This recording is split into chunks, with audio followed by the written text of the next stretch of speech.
Turbo and 2K show. What is up, 2K crew? Yes, it is that time of the week again. And how in the hell did we get into July already? I mean, I know I might be kind of weird in this, but it just seemed like the baseball season started. We're going to be talking about the MLB All-Star Game, which means we're over halfway into the season. Holy shit, 2K crew. How did we get here? How did we get here? But since I really don't have a good answer, let's talk about what we're going to be talking about today. But before we get into that, I just want to say thank you to each and every one of you that are taking your time out or taking time out of your holiday weekend to enjoy at least while you're watching or having us on in conjunction with the Cubs and Cardinals or whatever you're watching on this fine Sunday afternoon. But yeah, for those of you that are watching, thank you. You know what that means? Either A, you have all 10 of your digits left, or B, you likely did not get in trouble because if you went to jail, you wouldn't be seeing a judge until tomorrow. So kudos to each and every one of you that did stay out of that. But if you are watching on YouTube or Twitter or on our Facebook group, facebook.com/group/2K crew, just give us a follow, give us a like. If you're on YouTube, give us a subscription and hit the bell, and you'll get notified every time we go live. Usually Sundays, 8 p.m. As you can see, 2Ks is not with us again this evening. He is at a family engagement. So kudos and everyone, big shout out to everyone over at the Kaler household. But yeah, and for the OGs popping us in your ears, whether you're on a treadmill or driving down the road, we want to thank you with all of our heart because, and I don't know if you guys and gals know this, but if you go on Spotify, you can actually watch the show there instead of just listening to the audio. So if you want to do that, cool. That's cool too. But yeah, let's talk. I've got a whole bunch of news I want to get to. We're going to be talking about the All-Star rosters as well as is Tarik Skubal the best Tiger of all time. So with that being said, let's get into some news here, ladies and gentlemen. This is the vast majority of this show is going to be baseball related. So I did want to get this one out of here at the beginning. It is kind of funny, so I figured we'd start the show off with a nice little haha, and let's go to the NBA real quick. This is from Today in Sports over on Twitter. The Miami Heat waited until Erik Spoelstra was finished with his divorce proceedings to give him a $120 million contract extension. Now that's real as hell. And genius. I mean, kudos to Spoels. Kudos to the Heat for kind of facilitating this. But just wanted to throw that in there for some giggles and some ha-has. Now, I did want to take a quick trip back to last week when we talked about, we kind of glazed the Tigers a little bit, which we're going to do some more glazing, but some more in-depth glazing this week. But I did catch a lot of heat for part of the conversation we were having in regards to the Tigers having the best record in baseball, but yet they're the only team within the division that's over 500. And just to kind of give you an update here on July 6th, the Tigers are 57-34, and the Twins, who are the next best team in the Central, is 13.5 back at 43-47. So yes, none of these teams are over 500. The Tigers are the only team with a run differential over or positive, and they're at plus 106, which I believe is second best in the majors. But yes, they do have the best record in baseball. But this is a tweet from Tony Garcia from the Detroit Free Press. PSA: Don't let people say the Tigers are winning, quote unquote, because they're in a bad division. It's lazy. Their record versus AL Central, 15-9 with a 625 winning percentage. Record versus everyone else, 38-23, a 623 win percentage. It's objectively wrong. They're good because they're good. Thank you for coming to my TED Talk. Well, no, Tony, I was right there with you. And I want to say I was on record at the beginning of the season when we were doing our preseason picks that I said that the winner of this division would come down to who has the best record against the White Sox. That was my only thing when it came to how good this division was going to be. I think collectively we all thought that coming from last year where this division sent 3 teams to the playoffs, and it's looking like it's only going to get one, obviously, because we only have one team that's over 500 and one team that has a positive run differential. So is it likely the Twins or the Royals or even the Guardians who have lost 10 straight? The Guardians have fell completely off the planet. But yeah, just getting back to that tweet, they're good whether they're playing in division or out of the division. So I just wanted to hit on that real quick, as well as I did get some messages in regards to some of the Casey Mize talk that I was that we talked about, and kind of to back that up, this is from Joe M. Casey Mize last 5 starts, 30 innings pitched, 7 runs, 2.10 ERA, season ERA of 2.63. All this talk of quote unquote, we have Skubal and nothing else, but Mize keeps rolling while getting disrespected. And Joe, I am right there with you, and I think as not only baseball fans but Tigers fans in particular, they want to see more of this. It's not that they're in disbelief. It's just that we've seen glimpses of Casey Mize do this in the past, and next thing you know, he's hurt. So if he continues, and if he continues this role that he's on and stays healthy, then by all means, the Tigers not only have probably the best number 1 in baseball. We'll get to that here in a little bit, but just a rock solid number 2. So it's definitely not Skubal and roll the dice with everybody else. Mize has become that number 2, and on a lot of staff, 2K crew could be a number 1. I mean, there's a lot of bad pitching staffs in baseball. Not to take anything away from what Mize is doing, it's just the fact that his Tigers fans need to see more. We need to see reliability, and we all know the best ability is availability. Can't play on words there, but that's what the Tigers fans are wanting. Prove us wrong that we don't think you can do this for a whole season. He's already spent time on the IL already, so hopefully that was just quick, easy, and then we're rolling. And like the tweet said, he's definitely rolling. So it's not his stuff isn't working. It's not that he's falling apart. It's just we need to see more. We need to see more. And again, that's not a bad thing. That's not a bad thing. What is bad is the run support for Paul Skeens. This is from Codify over on Twitter. Paul Skeens has a 1.95 ERA in his first 42 big league starts. That's legitimately crazy. This dude has pitched in more games giving up just 1 run and losing than I can ever remember.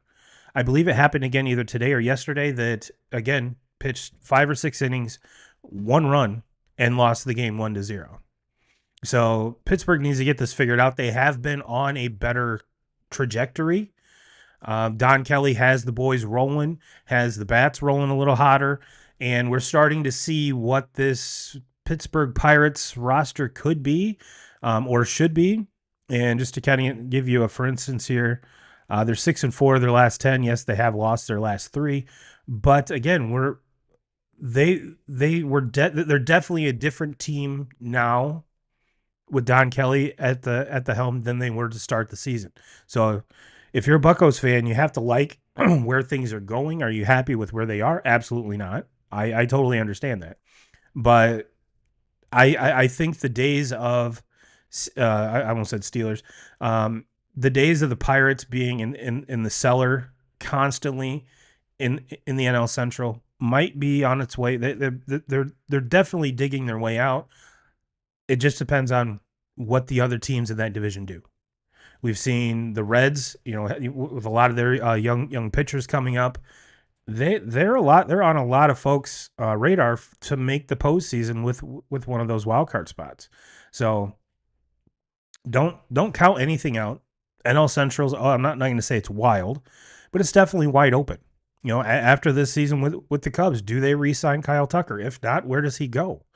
And if he does leave, who do the Cubs get to fill his spot? Because that's a big bat.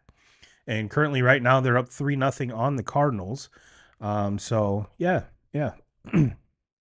But probably the biggest news since we met last week, 2K crew, is Clayton Kershaw joining the 3,000 strikeout. I almost said 3,000 hit, 3,000 strikeout club just the other day. So I did want to grab some stats to kind of put that into perspective. And you know, the every sports or baseball media is talking about, you know, is Kershaw the best pitcher of this generation? You know, they're instantly comparing him, Verlander, Scherzer all together. And if you if you kind of put I would really like to know your guys and gals thoughts about that. Um, I'm kind of jaded because I, living here in Michigan, watched a lot of JV with the Tigers. Now, didn't get much accomplished in the postseason with the Tigers. Had to go elsewhere.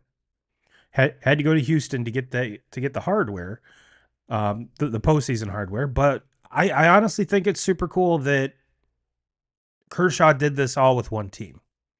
Very rarely are we. Is that something that's going to possibly ever happen again? Who knows? Who knows? And speaking of that, are we going to see another pitcher reach that 3,000 strikehold threshold? Chris Sale's very close. And there's one other one. It'll come to me. Garrett Cole. Those two guys are very, very close, but we've seen both of those guys, you know, they're Chris Sale last year was fantastic. Didn't spend time on the IL. This year, dives for a ball, breaks his rib cage, is out for I don't know how long. So longevity is going to play a huge factor in this. But you could come up and say, Turbo, well, it's well documented that Clayton Kershaw in the last quarter of his career had back issues and spent many times on the IL. But he got to this milestone. And again, like I said, got to this milestone with one club, which is awesome in my opinion. So let's take a look at these.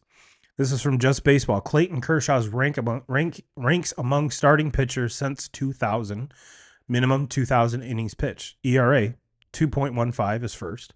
His WHIP of 1.01 is first. Win percentage 0.697 first.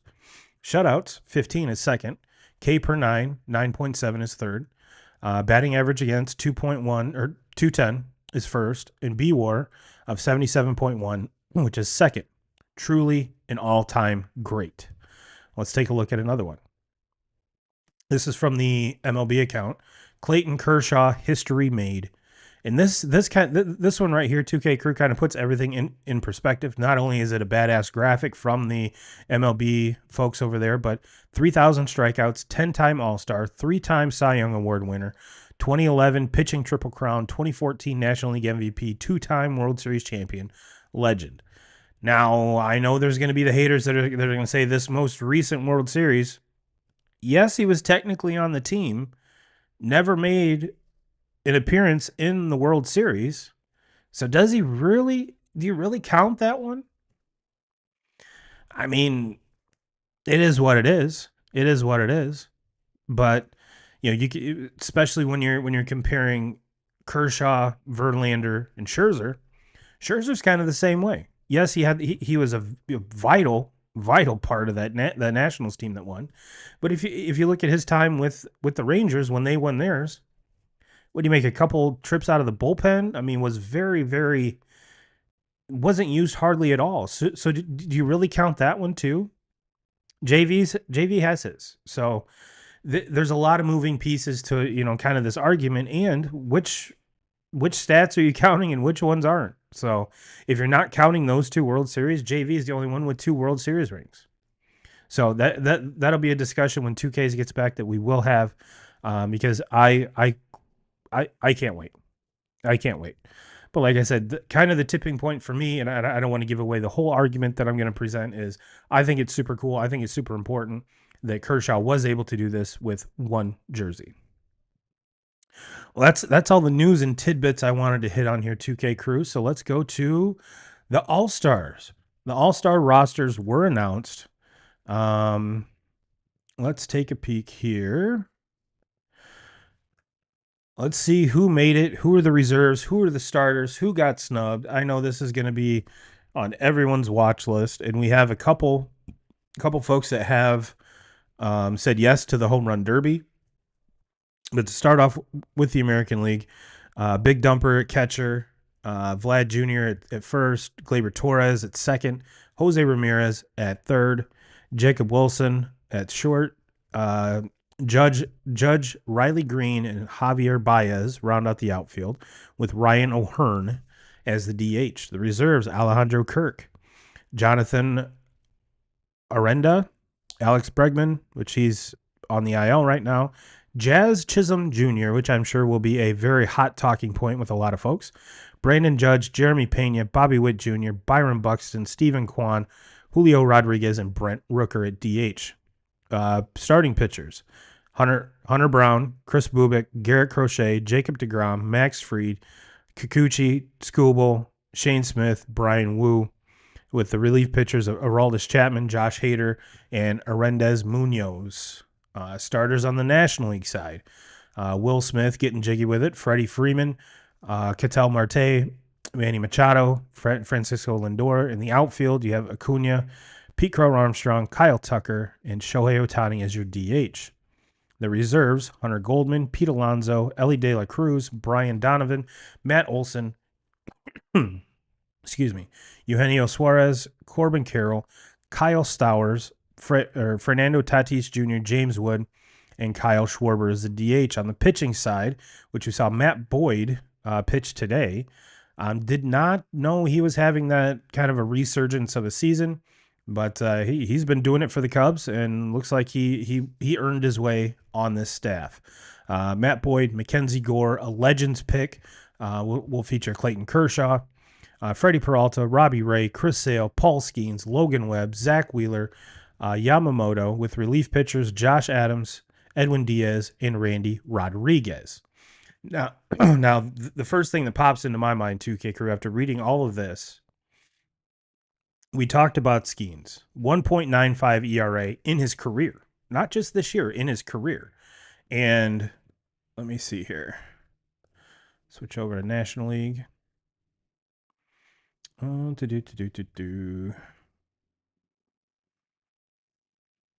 Skeens leads the National League with a 2.03 ERA.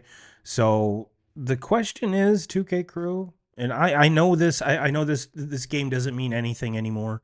I completely understand that, and thank God, because I was so tired of it determining the home field advantage in the World Series, the most important series of the year. You're gonna get, that's gonna be determined by who wins the fucking All-Star game. So thank goodness that's gone.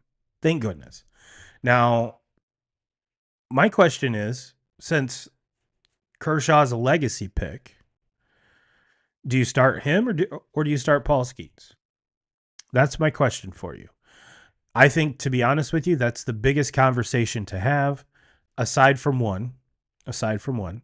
But I'm kind of curious to see how that goes, because do you tip your cap to the legend that just passed 3,000 strikeouts, or do you give it to the best pitcher in your league? Some would argue the best pitcher in baseball. So, yes, will both of them pitch? Yeah. But it's still, it kind of is one of those stats that goes on the back of a baseball card, whether you like it or not, or in your, when it comes down to your retirement, one of the things that, 4-time All-Star game starter. That means you were the best pitcher in the league that year. So do you really snub Skeens to have his second straight, which is probably a big accomplishment, just to give it to Kershaw? Or does Kershaw even pitch? When do you pitch him? Do you wait till later in the game? You want to just get him in and out of there? I'm glad I don't have to make that decision, because Kershaw hasn't been nearly the Kershaw that we've seen.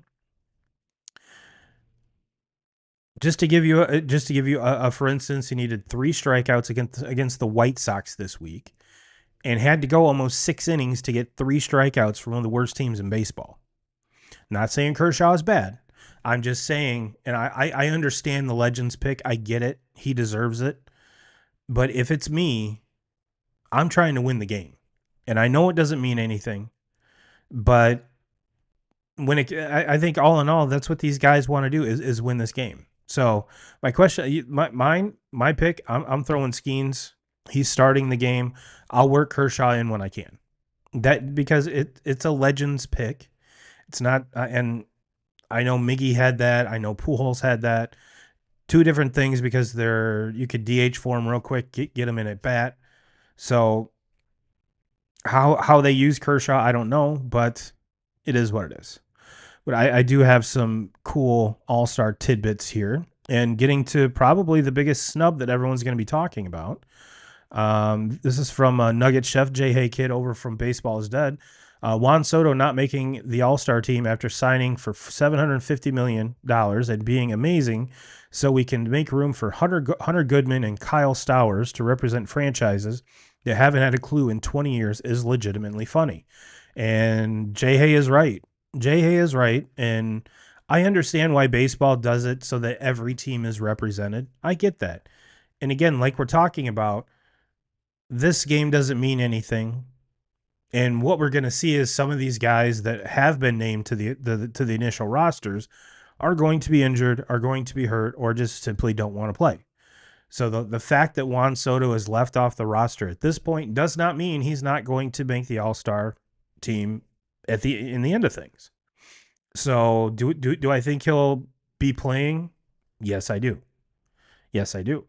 But to have someone like that yes got off to a slow start, but has been one of the best hitters in baseball in the last like 6 weeks, and with the name, then it's not like he's a nobody. He's Juan Soto, and maybe in this list, the final list takes into account the fan votes and a lot of other stuff. So it's not just the fans making these decisions, because I could see that big contract, aside from Mets fans, there'd be a lot of fans that are like, nope, I'm done with this guy. Don't want anything to do with it. And I would get that. And if he continued on the path like he started the season, there's no way he deserves to be on this team. But he has since turned around, got shit figured out, and has, like I said, become the Juan Soto that we're kind of used to seeing. So does he deserve to be on this team? Yes, he does. Yes, he does. And Jay Hay is 100% right with those two players from teams that suck. And then probably those teams really don't give a shit about this game because they don't give a shit about their own team. So, but I understand why baseball does it. And like I said, when it comes down to it, this game doesn't mean anything, except to the players, I'm sure. This tweet's from Tony Paul over at the Detroit News. This is the first time the Tigers have 3 position players starting the All-Star game since 2007. Pudge, Placido Polanco, Mags, and if Tarik Skubal starts for the AL, it's the first time Detroit has 4 All-Star starters since 1966. And one would think that the only thing keeping Scoobs out of that starting spot is just if it's the right time in his rotation, which if I remember correctly, he would line up to be that starter. Same with Skeens, just because they both started today. So in 5 days, they're going to start. Those two are going to start again. So that would take us right to the All-Star game. So that would be electric. Skeens, Skubal. What baseball fans wanted a couple weeks ago when the Buccos were in Detroit was Skeens and Skubal, but we didn't get it. So maybe this is our chance to get it. Yes, different circumstances, obviously, and probably only 1, maybe 2 innings from each one of them. So it is what it is. Just something to keep an eye out. But that is cool for Tigers fans. Very cool for Tigers fans. So kudos to Tigers fans, and like I said, hopefully that Scoobs does start, so you do get those 4 starters. That would be awesome. And one more here. This is from Chris Emma. Pretty remarkable for many reasons that Pete Crow Armstrong and Javier Baez, traded for each other in 2021, will each be starting center fielders in the All-Star game. Now, I have a very good feeling in 2021, if you told Javier Baez he would be starting an All-Star game in 2025, he would be like, yeah, cool, at center field. Excuse me? Like, I don't think this is the career path, or the path he thought this career was going to go, but he's shown he's been very successful doing it. So he has earned the right to do that. Now there are going to be a lot of people that push back on this because there are some other folks that do have better numbers. But I honestly think this is where the fan vote comes in, and I hate to say it, 2K crew, but it's kind of a, I'm not going to say a reward, but just an acknowledgement for coming from the worst hitter in baseball to now playing a different position and doing it very well. So I've got no gripes with that pick whatsoever. And for those that do, take your argument elsewhere because I'm not hearing it. I'm not hearing it. So that is about all the All-Star talk I really had. And like I said, we can sit here and talk snubs. We can sit here and talk this guy over that guy. Like I said, these were just released today at 5:30. So this list is not going to be concrete until probably middle of next week, Friday, somewhere in there. Just because, like I said, there are going to be people that are players that are injured. Alex Bregman, for one. It's rumored he's going to come back once the Red Sox start their homestand tomorrow. So there's rumors there, but does he push it? Just coming off the IL, I highly doubt it. But and again, there's going to be some folks that just the phantom ankle injury, which is fine, because in at least in my eyes, now baseball does it probably the best outside of the the whatever the tournament was called for the NHL. They do it the best out of MLB, NFL, and NBA when it comes to the All-Star game. This is the closest thing, because this is an exhibition game, but it's the closest thing that we have to an actual game. NBA, it's all turned into a 3-point contest. The NFL, they don't even really play the game anymore. So this is like the most legit competition, or as close to the real game, game after game after game. This is the closest thing we get as fans.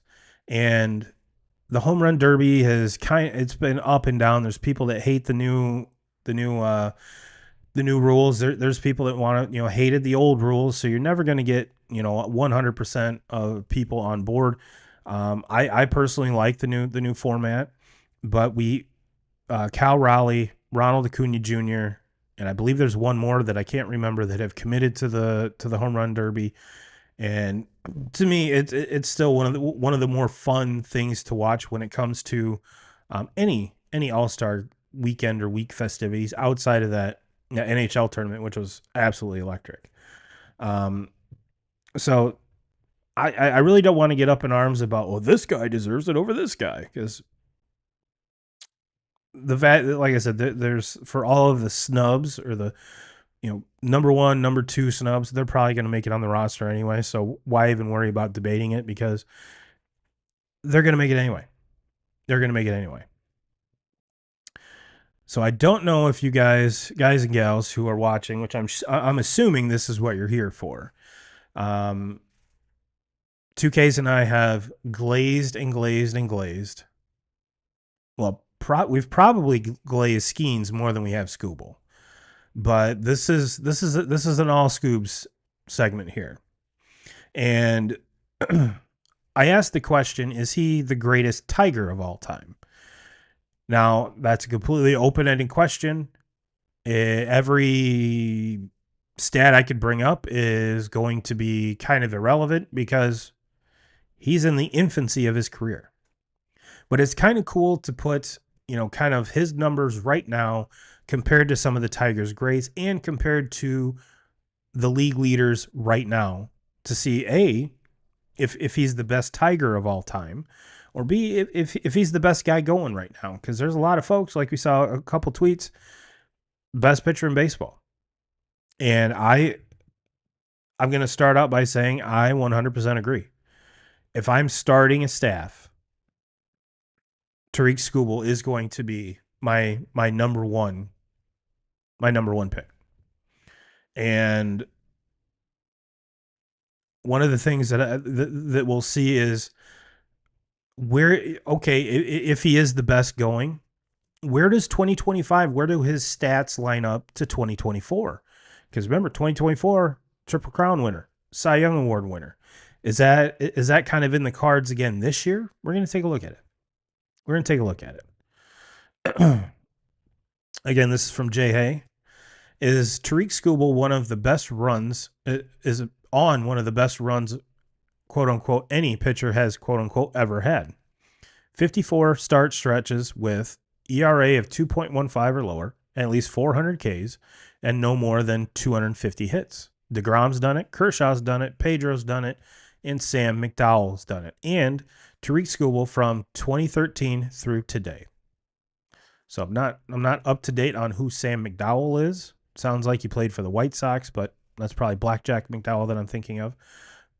But to have your name on a list with those dudes, Pedro, you could. There's people that argue, say he's the best right-handed pitcher of all time, if not the best pitcher of all time. I mean, we just went over the awards and acclimants of Kershaw's career. Jacob DeGrom, if he would have stayed healthy, and is having a fantastic bounce back season this year. With him being healthy, we could throw him into the conversation of, okay, where does this guy land historically? Because we've seen the great runs that he's went on. So Skubal's definitely in that conversation. Again, tapping the mind of Jay Hay here. All left-handed pitchers with 6+ starts and 10+ Ks and 0 or 1 base on balls, single season, wild card era. Johan Santana did it in 2004 and 2006. David Price did it in 2024. Chris Sale did it four times, 2015, 17, 18, and 19. Robbie Ray did it in 21, and Skubal's doing it this year. And Jay Hay, kudos to you, kid. You've been putting in the work. The nugs are fantastic.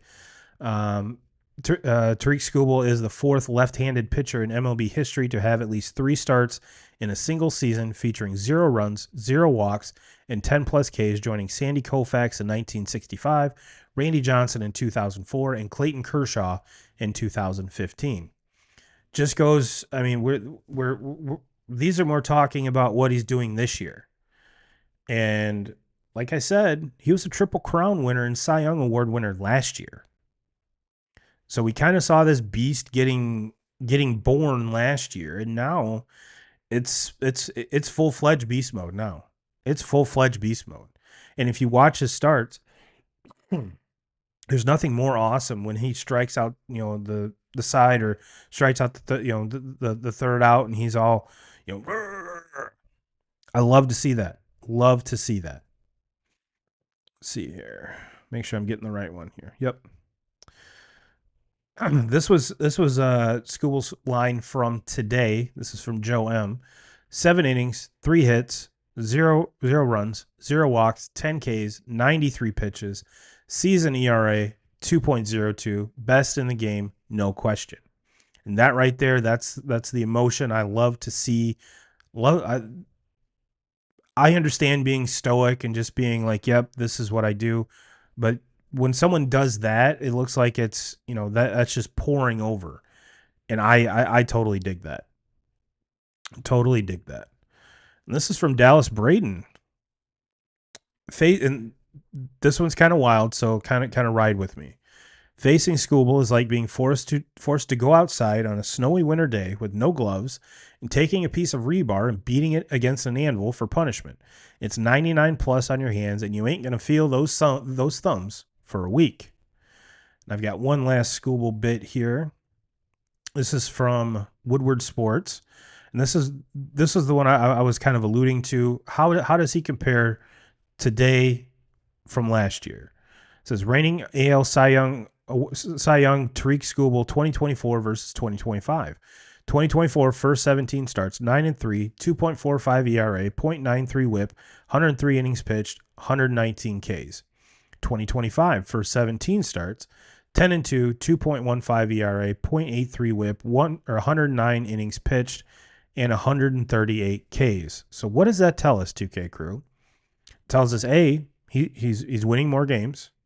B, lowered his ERA, lowered his WHIP, has more innings pitched, and has 19 more strikeouts and 17 starts.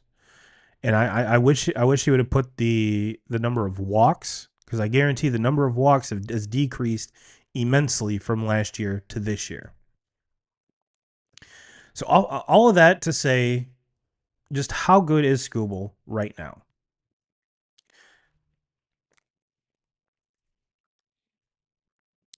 And I did some digging on.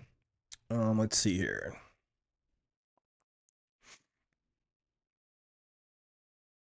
I did a little comparison, him compared to some of the all-time great Tigers pitchers. And right now, Skubal has a career ERA of 3.27, over 650 strikeouts, 1.06 WHIP.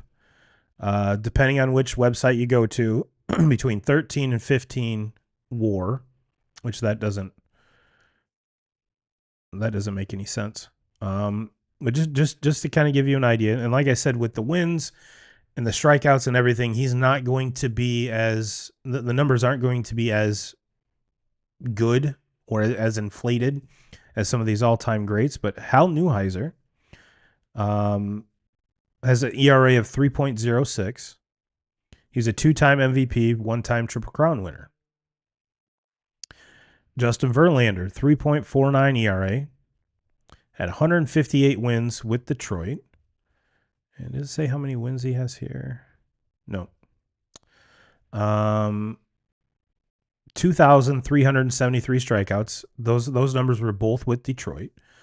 AL MVP, Cy Young, and Rookie of the Year. Mickey Lolich has an ERA of 3.45. He's an all-time leader in Tigers strikeouts with 2,679. And then number 4 on the list is Jack Morris with an ERA of 3.73. Again, when we're talking about Jack Morris, he's mostly known for postseason stuff rather than regular season. And kind of the breakdown it gives here is ERA and WHIP already better than most Tigers legends. Stuff and metrics, StatCast darling, elite in FIP, K, strikeout per walk, and chase rate. And volume, he's still well behind all the greats in volume just because he hasn't played that long. And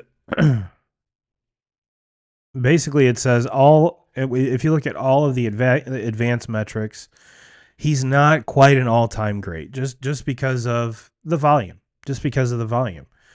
But he's all of these trends, I guess you could say, have him trending towards a top 5 Tigers pitcher if he keeps it up for 3 to 5 more years, which I don't see why he wouldn't. If he wins a Cy Young or helps carry a playoff run, the legacy argument gets even louder. And yeah, that's the Tigers have seen a ton of pitching come through this organization. And just the simple fact that you just here recently, 2K crew, if you're a Tigers fan, you have to be absolutely stoked because you saw Justin Verlander, all-time, arguably one of the greatest pitchers to ever toe the rubber for the Tigers. Homegrown talent. And now, in a very, very short time frame, we have this kid Skubal doing the exact same thing. Obviously, one's right-handed, one's left-handed. But you definitely see some very distinct similarities between the two. So Tigers fans, you guys have to be stoked. And I have been standing on whatever soapbox I can to help you guys retain your stud. Because if I'm that ownership, I'm saying, all right, Scoobs, here's a blank check. Just let us know. Just fill your amount out. It's already signed. Just go ahead. Do that. And then when Skubal leaves the office, Riley Green comes in. Here, do the same thing. So even though I'm a Red Sox fan, I want this to happen for Tigers fans. They deserve it. They deserve it. They've been acting like a small market team now for quite a while, and it's time, just like the Red Sox, you've developed these young studs. Let's fucking keep them. Let's keep them. So we kind of put in perspective where Scoobs is in, Tigers lore. But what about as of right now? As of all these stats, or at least the WAR is through July 5th. Skeens leads away with 4.5. Zach Wheeler 4.4. Hunter Brown 4.1, and Skubal are tied at 4.1. He's tied for the league lead in wins. He has a league best WHIP of .83. Excuse me. And Fangraphs has him a number 5 overall pitcher, which I think is very vague. However, if you look at a couple other sites, they have him as about the number 1. They have the number 1. Have Scoobs ranked as the number 1 pitcher in baseball. Skubal is a top 3 pitcher in MLB in 2025, and most power indices rank him at the very best right now. He's firmly in Cy Young contention and is one of the most dominant starters in baseball. So I wanted to see if the Triple Crown is within range here. And so wins, he's tied with Max Fried and Framber Valdez. Framber's been on a heater. This whole Astros team has been on a heater. So, like I said, tied for first in wins. He is 4th in ERA. There, he's at 2.15. DeGrom has 2.13, as well as Max Fried, with Hunter Brown leading the way at 1.82. So definitely not out of the realm of possibility. Not that Hunter Brown is pitching bad, but to finish a season sub 2, especially in this day and age, highly unlikely. So to see that number come back closer to 2, and I think Skubal just keeps doing what he's doing. Does he have a chance to surpass Hunter Brown, Max Fried, and Jacob deGrom? I do. I do see that. I do see that. And strikeouts, Crochet leads with 144. Skubal second with 138. Next closest is Carlos Rodon with 127. Hunter Brown 126. And Framber at 115. So all in all, yes, this is completely doable. It is, like I said, it's not out of the realm of possibility. And if you're asking me on July 6th, is Tarik Skubal your Cy Young Award winner in the American League? Yeah. Yeah, I 100% believe that. Max Fried has had a very good season. He's pretty much the reason why the Yankees are where they are, even though they've completely fallen off the table right now. Like I said, Framber pitching phenomenal. This Astros team playing phenomenal ball. Hunter Brown, same thing. Those two dudes are they are the catalyst that this Astros team's been riding. And I think too that the fact that I really don't think the Yankees are making the postseason, especially if they continue to play like this after the All-Star break. We'll see what happens at the trade deadline. But this team is so, I'm not going to say bad, just inconsistent, that I don't think making a shit ton of moves is going to move the needle for me for this team. I really don't. So the fact that Framber and Hunter Brown and Skubal are all three going to be in the postseason, I think that's going to help out a lot.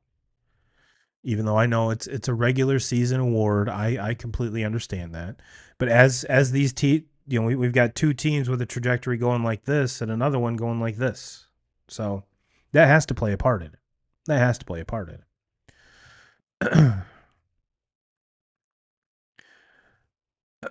But that is, Man, I ran through that really, really quick. Did I get to all my goodies? I did. All right. Well, let's just take a quick whip around the league here. Kind of give you a recap of what the heck's going on. And you don't have to go go much farther than the American League East. Like I said, Yankees are in a free fall. They've won their 3 of their last 7. They're tied with the Rays at 49 and 41. The Toronto Blue Jays 2K crew are leading your American League East division at 52 and 38. And ironically enough, have a run differential of plus 12. Kind of put that into perspective. The Yankees at 49 and 41, 3 games back, have a plus 95 run differential, and the Rays have a plus 69 run differential. So for all speaking, kind of bring this back around for Tigers fans. There's a lot of Tigers fans that were hoping at the trade deadline that they'd make a move for Bo Bichette. And if the Blue Jays are going the way they are right now, if I'm the Blue Jays, I'm not moving him right now. I'm not. If I do want to move him, I'm moving him in the offseason, which you really can't at that point because he'll be a free agent. But maybe it's time to talk about a little extension. But if you're the Blue Jays, they're definitely going to need starting pitching. So I foresee them to be extremely active in the trade deadline, and the Cubs have opened it up 9-0 against the Cardinals. And like I said, to continue the Tigers glazing here, they're 13.5 games up on the Twins, 14 up on the Royals, and 15.5 up on the Guards, with a plus 106 run differential. Again, like I said, Blue Jays have plus 12, not 112, but plus 12 run differential. Meanwhile, the Tigers have a plus 106. And again, you could say, well, Tigers play against all these teams below 500. Of course, they're going to have a really good run differential. Well, it's not like this American League East is not the American League East of even last year or the year before. It is not very strong. Excuse me. So I really don't accept that argument. Tigers have won 7 of their last 10, and like I said, the Guards are in a downward spiral. They've lost their last 10. American League West, the Astros have pulled away from the Mariners. They're 7 games up, 8-2 in their last 10. And if you're a Mariners fan, you guys are 7-3 in your last 10. And so it's kind of hard to gain ground on a team that's winning more than you, which stinks if you're a Mariners fan. 10.5 up on the Rangers, 11.5 up on the Angels. In the American League East, Philadelphia Phillies leading that with the record of 53 and 37, 55 plus 55 run differential. Winners of 6 of the last 10. The Mets are a 1.5 back, and then it drops down significantly. Marlins are 12 back, Braves are 13.5 back, and the Nats are 16 back. And Braves fans, you've lost your last 4. You've won 2 out of your last 10. And getting to the NL Central, like you said, the Cubs and Cardinals. Cubs are sitting atop that division, 53 and 36, with a plus 115 run differential. Winners of 7 of their last 10, looking to make that 8 of their last 11. And they are 3.5 up on the Brewers, 5.5 up on the Cards, 7.5 up on the Reds, and 16 up on the Pirates, who are losers of their last 3. And to round out the standings here, Dodgers sit atop the NL West, 56 and 35, run differential plus 77. Winners of 6 of their last 4. However, they've lost their last 3. Padres and Giants are tied, 7.5 back, and Diamondbacks are 11.5 back. We do not need to talk about the Rockies. However, they have reached the 20 win mark. I think it's so sad to say that they've reached the 20 game mark and we're damn near the All-Star break, but that's the world we live in, 2K Crew. That's the world we live in. And just to give you perspective here, White Sox have won 30, Nats have won 37, Pirates have won 38. So everyone's over 30 wins except for the Colorado Rockies, which by kind of, we talked about the juggernauts with the run differential. They are minus 229. Athletics minus 136. So don't want to give you just the good. We want to talk about everything in the realm here. So let's talk about wild card. Yankees and Rays sit atop the American League wild card with the Mariners securely in that third spot. Red Sox are 2.5 back, Rangers 3.5 back, Angels 4.5 back. And if we take a peek at the National League, the Mets have a stronghold on the first spot with the Brewers and the Padres tied with the Cardinals and Giants for that third playoff spot. Reds are 2 back, Diamondbacks are 4 back. Marlins are 7 back. So, like I was saying, there are a lot of folks that are picking this Reds team to grab that final NL wildcard spot, and they're sitting 2 games back. And if we're I know it's a very small sample size here, but the Mets are 5-5 in their last 10. Brewers are 6-4. Padres are 5-5. Cardinals are 4-6. Giants are 4-6. However, the Reds are also 4-6. So if the Reds were just to flip that number, maybe 6-4, they're probably looking at firmly in that third place spot. So it's one good weekend, especially against, they will play the Brewers, they will play the Cardinals. So this is not crazy talk. This isn't something that's out of the realm of possibility. And with Tito Francona there this year, I really do like their chances to make a run. I really do, especially with the young arms that they have up now. Yeah, this is something that's totally doable. And I honestly think they're a better team than the Cardinals, even though they're 2 games back of the Cardinals. I think overall they're a better team. Now, because I have a feeling we're definitely going to see the Padres make moves at the trade deadline. There's a lot of folks that are saying that the Brewers are going to be sellers, even though they're in the wild card right now. Lord knows what the Cardinals are going to do. The Giants are already made a big move getting Devers. How do they supplement that? And if they do, who are they going to get? And it's going to come down to, what do the Reds do at the deadline? What do they do? Because they have to keep pace with everyone above them. And if everyone else gets better and they stand put, you can't, while other teams are getting better and you stay put, you're not, that's not a recipe for success, if you want to think about it that way. So I like I said a couple shows ago, I thought this trade deadline would be so boring.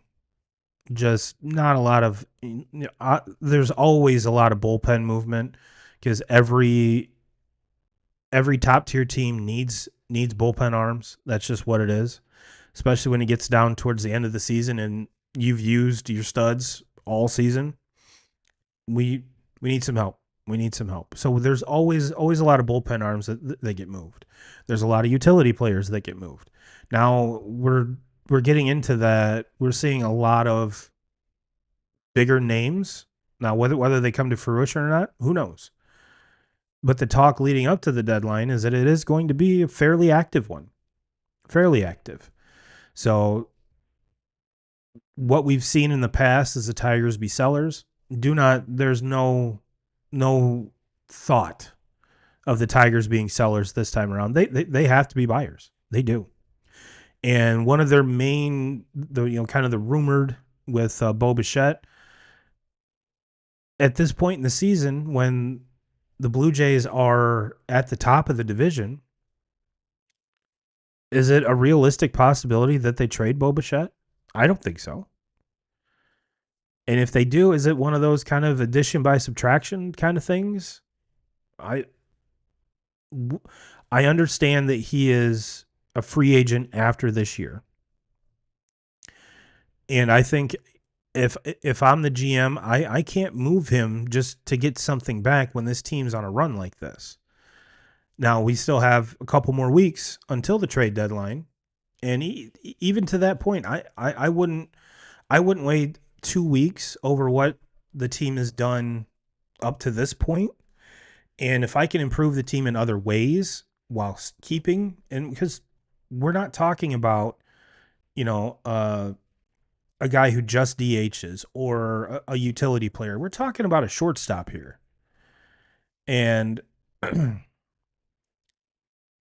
so to me, it's I would be absolutely shocked. I do not think it's realistic that the Blue Jays move on from him. And if they do, or if they don't, I would take my chances in the offseason that we can't get a new deal done. That would be my opinion. I don't foresee the Red Sox being active sellers. I think they're going to be active buyers with selling a little bit. I do still think that Jarren Duran is the most likely guy to be traded out of the big names. I don't think Alex Bregman is traded. I do not think Aroldis Chapman is traded. And it's hard to say because the Red Sox have to move one outfielder. Rafaela, platinum glove outfielder, is absolutely a terror at the plate right now. Wilyer Abreu, gold glove right fielder, is a menace at the plate. And especially with Rafaela being a right-handed batter, where the vast majority of these people on the Red Sox are left-handed, makes a huge difference. Now, I am a huge Jarren Duran fan. I wish there was a way that we could have the new kids up and keep him and still keep Rafaela and still keep Wilyer Abreu. But it's kind of one of those, and Lord knows between now and the deadline, I hope there aren't any injuries. But at this point, if there is, then you have to take Durant off the trade block. You just have to. You have to. And at that point, I would be absolutely happy. But like I said, knock on wood, let's keep all the dudes healthy. Let's keep them all healthy. We're just getting pieces back. Let's not have to give more back to that. So, but there are going to be, like I said, there's rumors that the Brewers are going to be sellers. The White Sox. I mean, we've talked at great lengths about Luis Robert. He's been absolutely terrible. Sandy Alcantara for the Marlins. He's been he had a little blip of like, okay, this is a Sandy we're used to. And the last one or two starts, it's been the Sandy that we've seen so far. So they're probably going to move both these guys, but they're definitely not going to get the returns that they were hoping for.